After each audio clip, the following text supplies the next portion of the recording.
ভোটে কারচুপির অভিযোগ এনে নির্বাচনের ফলাফল স্থগিত ও ভোট পুনঃগণনার দাবি জানিয়েছেন ত্রয়োদশ জাতীয় সংসদ নির্বাচনে পরাজিত ৩ প্রার্থী।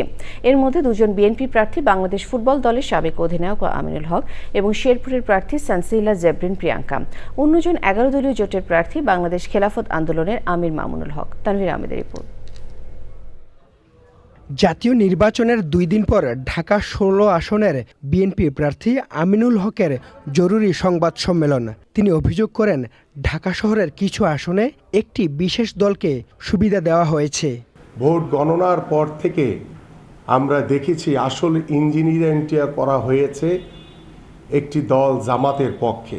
জামাতের প্রার্থীকে বিজয়ী করার জন্য তারা যেভাবে ৮টি থেকে ১০টি কেন্দ্রকে টার্গেট করে তারা কাজ করেছে। আমি আহ্বান করব নির্বাচন কমিশনকে যে ঢাকা ১৬ আসনের ভোট পুনর্গণনা করে আপনারা এই গেজেটটি পাস করবেন।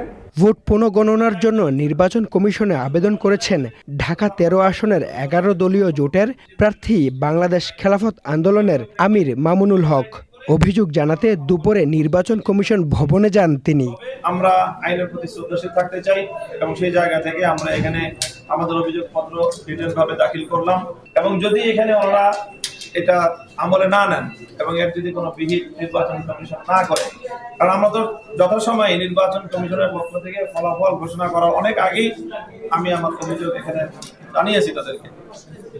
অভিযোগ জানানোর পরেও তারা যদি কোনো এটাকে আমলে না নেন তাহলে সেই ক্ষেত্রে আমাদের কাছে দুটো রাস্তা খোলা থাকে, একটা হলো রাজপথ আর আদালত।